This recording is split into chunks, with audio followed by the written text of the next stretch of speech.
नमस्कार दोस्तों, स्वागत है आप सभी का अभिजीत यूट्यूब चैनल पर। मैं हूं आपका दोस्त और होस्ट अभिजीत। इस चैनल पर आपको रोचक, ज्ञानवर्धक और मनोरंजक वीडियो देखने को मिलेंगे। अगर आपने अभी तक हमारे चैनल को सब्सक्राइब नहीं किया है तो कृपया सब्सक्राइब करें और साथ ही बेल आइकन दबाएं ताकि आपको हमारी हर नई वीडियो की जानकारी सबसे पहले मिले। तो आइए दोस्तों, बिना किसी देरी के आज की वीडियो शुरू करते हैं। मोहनजोदड़ो एक पहेली। सिंधु नदी के किनारे जहां आज पाकिस्तान स्थित है, वहां कभी एक महान सभ्यता फलती फूलती थी। मोहनजोदड़ो, जो कभी सिंधु घाटी सभ्यता का सबसे समृद्ध और विकसित नगर था, लगभग 1900 ईसा पूर्व में अचानक वीरान हो गया।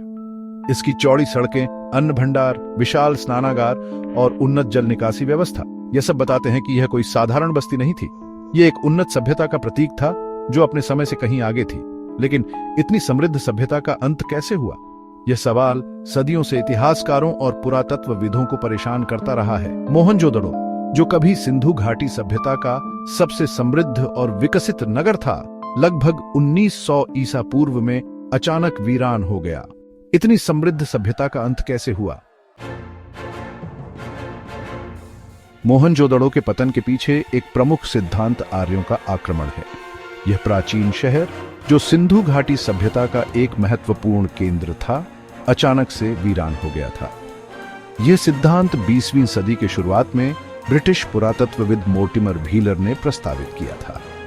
व्हीलर ने अपने शोध के दौरान कई महत्वपूर्ण निष्कर्ष निकाले। खुदाई के दौरान व्हीलर को मोहनजोदड़ो में कुछ कंकाल ऐसे मिले जो बिखरी हुई अवस्था में पाए गए थे। इन कंकालों की स्थिति ने व्हीलर को सोचने पर मजबूर कर दिया। इन कंकालों पर चोट के निशान थे, जिससे यह प्रतीत होता है कि इन लोगों की अचानक और हिंसक मौत हुई थी।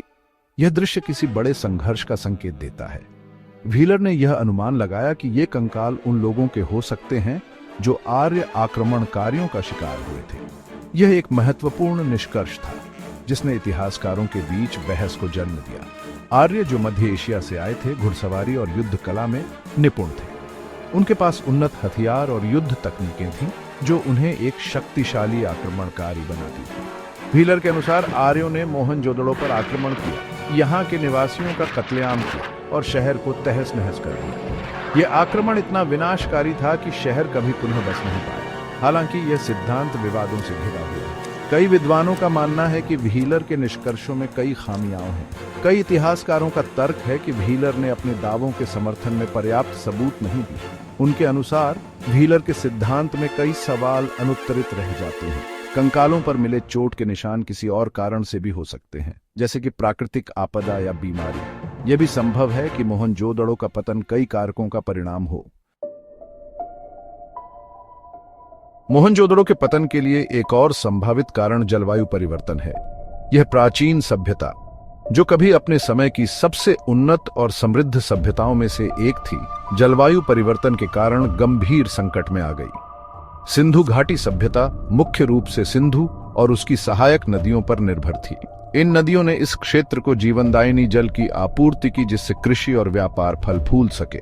ये नदियां ही खेती, व्यापार और जीवन का आधार थीं। नदियों के किनारे बसे खेत और व्यापारिक मार्ग इस सभ्यता की रीढ़ थे। हालांकि पुरातात्विक साक्ष्य बताते हैं कि लगभग 4200 साल पहले इस क्षेत्र में जलवायु में भारी बदलाव आया था। तापमान में वृद्धि और वर्षा के पैटर्न में बदलाव ने इस क्षेत्र को प्रभावित किया। मानसून कमजोर पड़ने लगे, जिससे सूखा पड़ने लगा। लगातार कमजोर मानसून ने कृषि को बुरी तरह प्रभावित किया। सिंधु नदी, जो कभी विशाल और उफनती थी, सिकुड़ने लगी। जल स्तर में गिरावट ने न केवल कृषि को प्रभावित किया, बल्कि जल परिवहन को भी बाधित किया। इससे मोहनजोदड़ो जैसे शहरों के लिए पानी की कमी एक गंभीर समस्या बन गई होगी। जल संकट ने शहर के निवासियों के जीवन को कठिन बना दिया। खेती करना मुश्किल हो गया होगा और लोग भोजन और पानी की तलाश में दूसरे स्थानों पर पलायन करने लगे होंगे। सूखे के कारण फसलें बर्बाद हो गईं और लोगों को अपने घर छोड़ने पर मजबूर होना पड़ा। यह भी संभव है कि जलवायु परिवर्तन के कारण सिंधु नदी का प्रवाह बदल गया हो, जिससे मोहनजोदड़ो का बंदरगाह बेकार हो गया हो। नदी के मार्ग में बदलाव ने व्यापारिक गतिविधियों को ठप कर दिया। यह शहर, जो कभी व्यापार का केंद्र था, अलग थलग पड़ गया होगा। व्यापारिक मार्गों के बंद होने से शहर की अर्थव्यवस्था पर गहरा असर पड़ा और अंततः यह शहर वीरान हो गया। सिंधु घाटी का क्षेत्र भूकंप प्रभावित क्षेत्र माना जाता है। यहाँ टेक्टोनिक प्लेटों की गतिविधि के कारण अक्सर भूकंप आते रहते हैं। यह संभव है कि एक विनाशकारी भूकंप ने मोहनजोदड़ो को तबाह कर दिया हो। एक शक्तिशाली भूकंप शहर की इमारतों को ध्वस्त कर सकता था, जिससे बड़े पैमाने पर तबाही और मौतें हुई होंगी। भूकंप के बाद आई सुनामी ने भी तबाही मचाई होगी, जिससे शहर जलमग्न हो गया होगा। कुछ पुरातात्विक साक्ष्य इस सिद्धांत का समर्थन करते हैं। मोहनजोदड़ो की कुछ इमारतें ढही हुई मिली हैं, जैसे कि उन पर किसी शक्तिशाली बल से प्रहार किया गया हो। यह भी संभव है कि भूकंप ने सिंधु नदी के प्रवाह को बदल दिया हो, जिससे शहर में बाढ़ आ गई हो या फिर यह समुद्र से कट गया हो। चैप्टर 4 महामारी 1 मौन हत्यारा। मोहनजोदड़ो के पतन के लिए एक और संभावित कारण महामारी है। यह शहर घनी आबादी वाला था और यहां स्वच्छता की उचित व्यवस्था नहीं थी। ऐसे में कोई भी संक्रामक रोग तेजी से फैल सकता था। यह संभव है कि हैजा, चेचक या प्लेग जैसी किसी महामारी ने मोहनजोदड़ो के निवासियों को अपनी चपेट में ले लिया हो। उस समय चिकित्सा विज्ञान उतना उन्नत नहीं था, इसलिए लोग बीमारियों से बचने के लिए तैयार नहीं थे। महामारी से बड़ी संख्या में लोग मारे गए होंगे और जो बच गए होंगे वे शहर छोड़कर भाग गए होंगे। यह भी संभव है कि महामारी के कारण सामाजिक व्यवस्था चरमरा गई हो, जिससे अराजकता और हिंसा फैली हो। चैप्टर 5 सामाजिक और आर्थिक पतन, एक धीमी मौत। यह भी संभव है कि मोहनजोदड़ो का पतन किसी एक घटना के कारण नहीं, बल्कि धीरे धीरे हुआ हो। समय के साथ सामाजिक, आर्थिक और पर्यावरणीय कारकों के संयोजन ने इस शहर को कमजोर कर दिया होगा। उदाहरण के लिए व्यापारिक मार्गों में परिवर्तन, प्राकृतिक संसाधनों की कमी या फिर शासन में अस्थिरता के कारण मोहनजोदड़ो की अर्थव्यवस्था कमजोर पड़ गई होगी। इससे सामाजिक असमानता बढ़ी होगी और लोग अपने शासकों के प्रति असंतुष्ट हो गए होंगे। यह भी संभव है कि मोहनजोदड़ो के निवासी अपने पर्यावरण को नुकसान पहुंचा रहे थे। जंगलों की कटाई, अत्यधिक खेती और सिंचाई के कारण मिट्टी का क्षरण हुआ होगा, जिससे खेती करना मुश्किल हो गया होगा। चैप्टर 6 विकिरण, एक विवादास्पद सिद्धांत। मोहनजोदड़ो के पतन के बारे में सबसे विवादास्पद सिद्धांतों में से एक है प्राचीन परमाणु विस्फोट का सिद्धांत। यह सिद्धांत कुछ शोधकर्ताओं ने प्रस्तावित किया है, जिन्होंने दावा किया है कि मोहनजोदड़ो में अत्यधिक विकिरण के निशान पाए गए हैं। उनका कहना है कि खुदाई में मिले कुछ कंकालों में रेडिएशन का स्तर सामान्य से अधिक पाया गया है और कुछ ईंटें पिघली हुई मिली हैं, जैसे कि उन्हें अत्यधिक गर्मी के संपर्क में लाया गया हो। हालांकि इस सिद्धांत को मुख्यधारा के वैज्ञानिक समुदाय द्वारा खारिज कर दिया गया है। उनका कहना है कि मोहनजोदड़ो में विकिरण के स्तर के बारे में किए गए दावों का कोई वैज्ञानिक आधार नहीं है और पिघली हुई ईंटें किसी और कारण से भी हो सकती हैं, जैसे कि आग या भट्टी। उत्तरो मोहनजोदड़ो, एक अनसुलझी पहेली। मोहनजोदड़ो का पतन आज भी इतिहास का एक सबसे बड़ा रहस्य बना हुआ है। यह प्राचीन नगर, जो कभी सभ्यता का केंद्र था, अब खंडहरों में तब्दील हो चुका है। क्या यह पतन अचानक हुआ था या फिर यह एक धीमी और पीड़ादायक प्रक्रिया थी? यह सवाल आज भी पुरातत्वविदों और इतिहासकारों के लिए एक पहेली बना हुआ है। इस सवाल का जवाब अभी तक स्पष्ट नहीं है। कई सिद्धांत और धारणाएं हैं, लेकिन कोई ठोस प्रमाण नहीं। हो सकता है कि मोहनजोदड़ो के पतन का कारण कोई एक कारक नहीं, बल्कि कई कारकों का संयोजन रहा हो। शायद प्राकृतिक आपदाएं, आक्रमण या आंतरिक संघर्ष। आज मोहनजोदड़ो यूनेस्को विश्व धरोहर स्थल के रूप में संरक्षित है। यह स्थल हमें हमारे अतीत की झलक दिखाता है। यह स्थल धीरे धीरे जलवायु परिवर्तन, बाढ़ और पर्यावरणीय क्षरण के कारण नष्ट हो रहा है। यह एक गंभीर चिंता का विषय है। पाकिस्तान सरकार और अंतर्राष्ट्रीय संस्थाएं इसके संरक्षण के लिए काम कर रही हैं, ताकि इस धरोहर को बचाया जा सके। लेकिन अभी भी इस प्राचीन नगर को बचाने के लिए अधिक प्रयासों की आवश्यकता है। हमें मिलकर इसे संरक्षित करना होगा। मोहनजोदड़ो हमें याद दिलाता है कि मानव सभ्यताएं कितनी नश्वर हैं और हमें अपने इतिहास से सीखना चाहिए और हमें अपने पर्यावरण और एक दूसरे के साथ सामंजस्य बिठाकर रहना सीखना होगा। यह हमारी जिम्मेदारी है कि हम अपनी धरोहर को सुरक्षित रखें। सिंधु घाटी के उपजाऊ मैदानों के बीच बसा है मोहनजोदड़ो का प्राचीन शहर, जो दुनिया की सबसे पुरानी शहरी सभ्यताओं में से एक का आकर्षक प्रमाण है। 4500 साल से भी ज्यादा पुराना यह यूनेस्को विश्व धरोहर स्थल अपने उन्नत शहरी नियोजन, परिष्कृत बुनियादी ढांचे और रहस्यमय अंत के साथ पुरातत्वविदों और इतिहासकारों को समान रूप से आकर्षित करता रहता है। सिंधी में मोहनजोदड़ो का अर्थ है मुर्दों का टीला। यह एक ऐसी सभ्यता का मूक प्रहरी है जो प्राचीन मेसोपोटामिया और मिस्र के साथ फली फूली। 20वीं सदी की शुरुआत में इसकी खोज ने मानव इतिहास की हमारी समझ में क्रांति ला दी, शहरी विकास की समय रेखा को पीछे धकेल दिया और एक जटिल और परिष्कृत समाज का खुलासा किया जो अपने समकालीनों को टक्कर देता था। सावधानीपूर्वक खुदाई और चल रहे शोध के माध्यम से हम मोहनजोदड़ो की कहानी को जोड़ते रहते हैं, इस उल्लेखनीय शहर में रहने वाले लोगों के जीवन की झलकियां उजागर करते हैं। उनका जटिल शहरी नियोजन, उन्नत स्वच्छता प्रणाली और मानकीकृत वजन और माप, उनकी सरलता और सामाजिक संगठन के बारे में बहुत कुछ बताते हैं।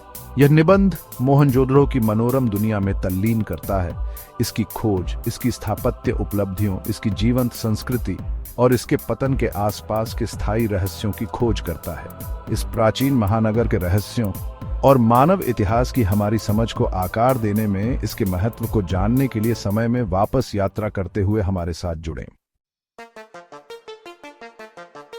मोहनजोदड़ो के पुनर्खोज की कहानी 1922 में भारतीय पुरातत्व सर्वेक्षण के एक अधिकारी राखलदास बनर्जी के साथ शुरू होती है।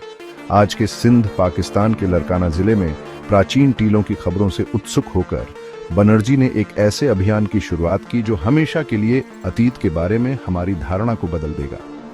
इस स्थल पर उनके शुरुआती निष्कर्षों, विशेष रूप से एक बैठे हुए पुरुष व्यक्ति की नक्काशीदार पत्थर की मूर्ति, जिसे अब पुजारी राजा के रूप में जाना जाता है, ने पृथ्वी के नीचे दबी एक महत्वपूर्ण सभ्यता की उपस्थिति का संकेत दिया। बनर्जी की खोज ने पुरातात्विक रुचि की एक लहर पैदा कर दी, जिससे भारतीय पुरातत्व सर्वेक्षण के तत्कालीन महानिदेशक सर जॉन मार्शल के निर्देशन में बड़े पैमाने पर खुदाई हुई। अगले कुछ दशकों में मार्शल और उनकी टीम ने मोहनजोदड़ो के अवशेषों का सावधानीपूर्वक पता लगाया, एक विशाल शहर का खुलासा किया जिसमें उन्नत शहरी नियोजन और परिष्कार का उल्लेखनीय स्तर था।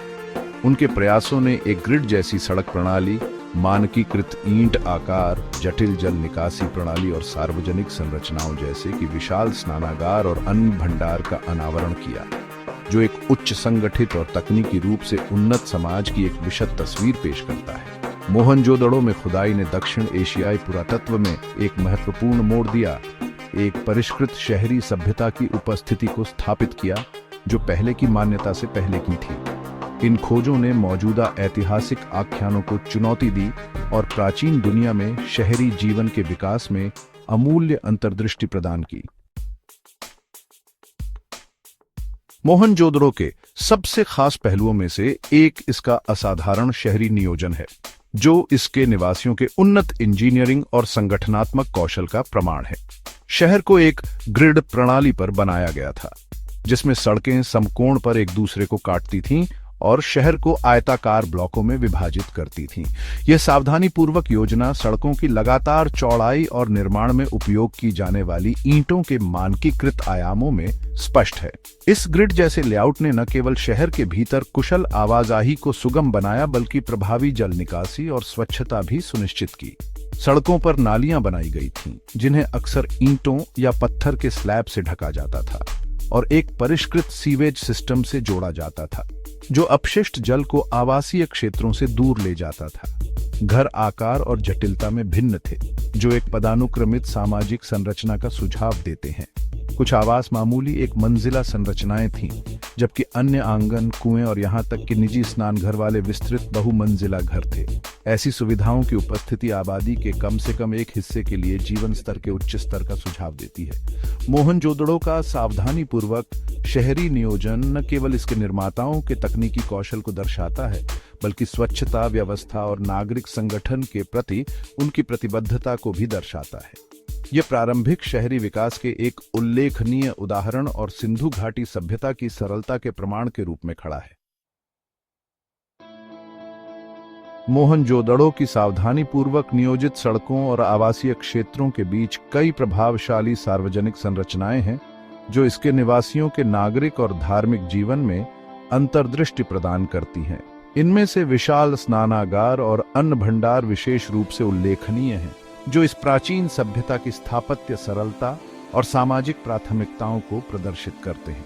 विशाल स्नानागार रिसाव को रोकने के लिए कोलतार से बना एक विशाल सटीक रूप से निर्मित पुल मोहनजोदड़ो की सबसे प्रतिष्ठित संरचनाओं में से एक है। इसका विशाल आकार लगभग 29 फीट लंबा, 23 फीट चौड़ा और 8 फीट गहरा एक सार्वजनिक कार्य का सुझाव देता है, संभवतः अनुष्ठान, स्नान या अन्य औपचारिक उद्देश्यों के लिए। विशाल स्नानागार के पास स्थित अन्न भंडार एक और भव्य संरचना थी, जिसका उपयोग संभवतः अतिरिक्त अनाज के भंडारण के लिए किया जाता था। ईंट के खंभों पर उठा हुआ इसका विशाल चबूतरा भोजन के भंडारण और संरक्षण के लिए एक परिष्कृत प्रणाली का सुझाव देता है, जो एक बड़ी शहरी आबादी के लिए महत्वपूर्ण है। ये स्थापत्य चमत्कार, पुजारियों के कॉलेज और सभा भवन जैसी अन्य संरचनाओं के साथ मोहनजोदड़ो में जीवन के सामाजिक, धार्मिक और प्रशासनिक पहलुओं में बहुमूल्य झलकियां प्रदान करते हैं। वे शहर के परिष्कार और सिंधु घाटी सभ्यता में सार्वजनिक कार्यों की केंद्रीय भूमिका को रेखांकित करते हैं। तो दोस्तों, आज की वीडियो में बस इतना ही। उम्मीद है आपको वीडियो पसंद आई होगी। अगर आपको हमारा कंटेंट अच्छा लगा तो लाइक बटन दबाना मत भूलना और अपने दोस्तों के साथ शेयर भी कर देना। और अगर आपने अभी तक हमारे चैनल को सब्सक्राइब नहीं किया है तो जल्दी से कर लो, ताकि आपको हमारे नए वीडियोस तुरंत मिल सकें। नीचे कमेंट बॉक्स में अपने विचार और सुझाव जरूर लिखना। मिलते हैं अगले वीडियो में, लेकिन तब तक के लिए अपना ख्याल रखना और जिंदगी का मजा लो। शुक्रिया।